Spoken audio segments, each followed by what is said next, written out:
Welcome to SciTech Culture with Steve Kern and Ben Warner, where we examine science, technology and culture in the 21st century. Visit our website at scitechculture.com. Hello and welcome to SciTech Culture. My name is Ben Warner and I'm joined once again by my good friend and colleague Steve Kern. How are we today, Steve? Got a nice spring warm day out there. Can't do too much because still in lockdown over here, but hopefully you can put that weather to better use over there, perhaps. Yeah, well, it's quite warm. We haven't had the rain we've promised, so it's actually quite warm and humid here. So, yeah, definitely this afternoon I'll be out there. Yeah, absolutely. Well, let's have a bit of fun with this now. We've got a couple of topics to go through. They're not related, but they're of interest at any rate. But sticking with the lockdown, and particularly in Melbourne, I had to be amused by this story of a underground sort of market in hairdressing that seems to have popped up during stage 4 restrictions, because people can't go without a haircut for too long. And what I find interesting is that I don't know why you would do this. Like I can imagine that, if you know your hairdresser or your barber or whatever, you got their phone number, just give them a call, slip out, pop over to their place, get your hair cut. No one needs to know, kind of thing. But these guys are actually organising it through, like Airtasker, Gumtree and Facebook Marketplace. They're leaving reviews and all this sort of stuff. And I was like, given the level of police activity that's been occurring in Victoria and Melbourne in particular of late, I don't know if that's such a good idea, but it's interesting how humans adapt to the situations that they're in at any given point. Well, it's true. It's making me feel a bit funny. I don't know if anyone wants to check the SciTech Culture videos from about 3 months ago. I went 12 weeks without a haircut, which I don't think suited me, but nonetheless, I was locked down at that stage and didn't even occur to me to go out and get a haircut. But what a great idea. Yeah. But, hopefully they're not breaching any restrictions. Yeah, well, like maybe it's my only option. Like my locks are getting rather long since I did a hastily visited hairdressing appointment back in, I think it might have been June or July maybe, when the place wasn't so locked down. But really, you can get away without a haircut for a while, I'm sure, while we work through this stuff. I guess only if nobody sees you. So I think that's the key. Exactly.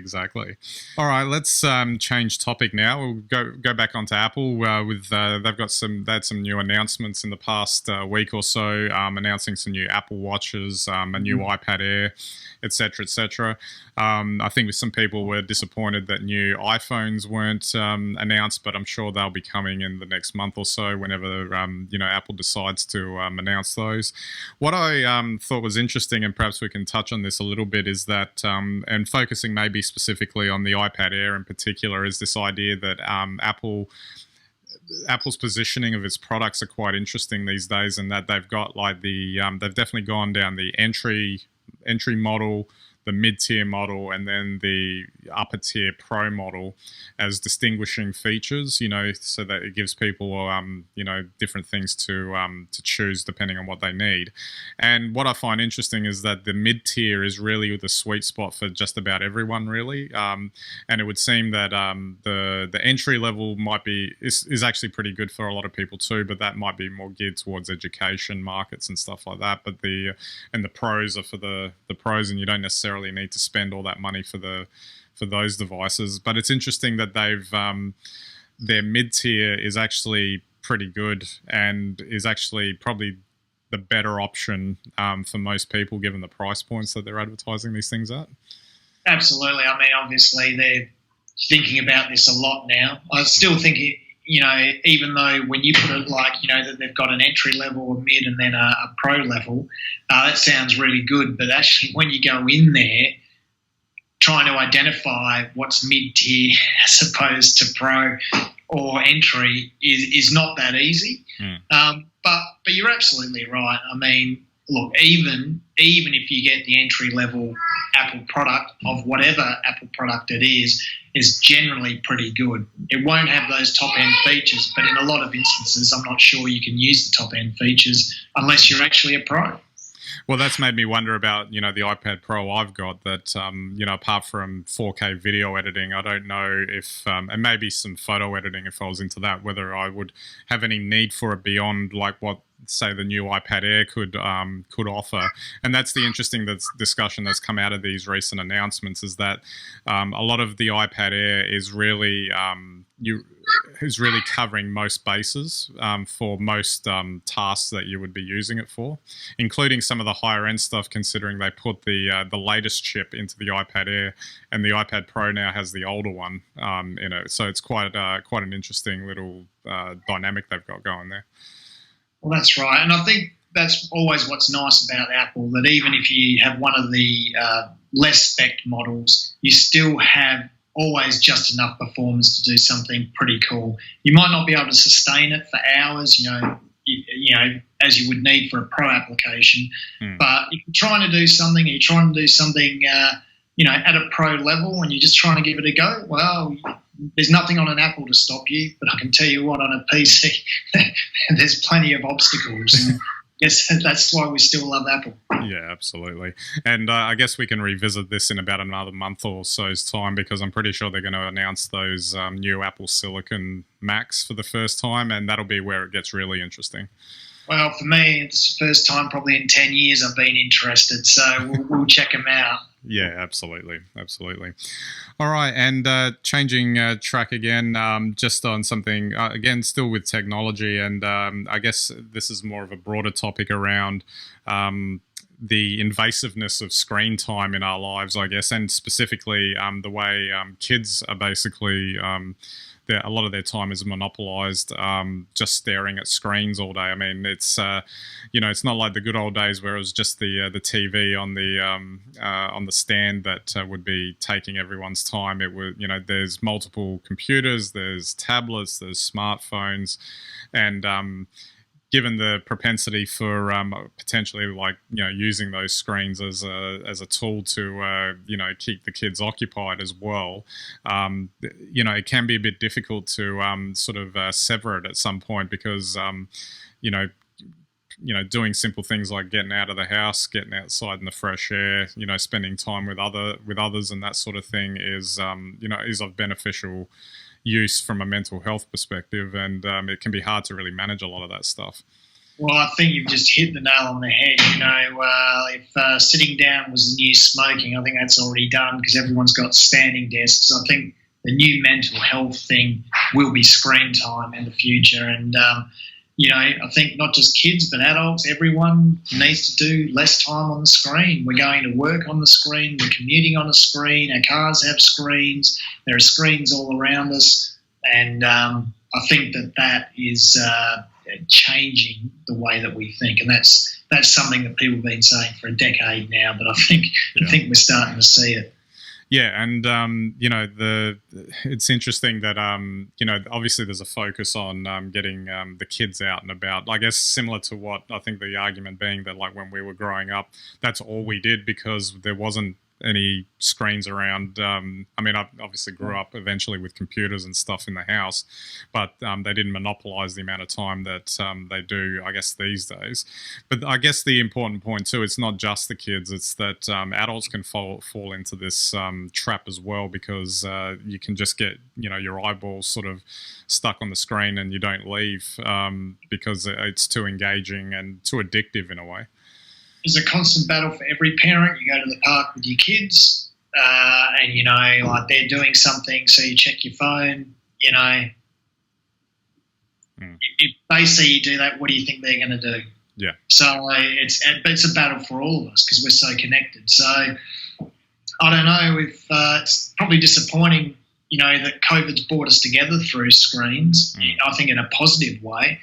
But once COVID goes, there might actually be a very negative edge to it. I don't know. We'll see. And I think that it's the key to it is really just about balance, etc. Because you also don't want to lose the positivity that comes from using the technology as well, because they are very exceptionally useful tools that can lead to greater things. Getting the kids to be creative on their devices, whether it's shooting videos, doing photos, drawing, anything like that. That's also a positive aspect of using the technology that we never had the the benefit of that growing up. But even though we were doing it all on pen and paper and stuff like that instead, but it's about finding that balance between that and then overusing it. And I think that's almost like a the overarching thing when it comes to devices anyway, overall. That it's a fine line, isn't it? Because, you can use pen and paper or you can use a screen, and the screen can open up so many more possibilities. But then if that's all you're using, you never get the experience of pen and paper. And it must be good somehow.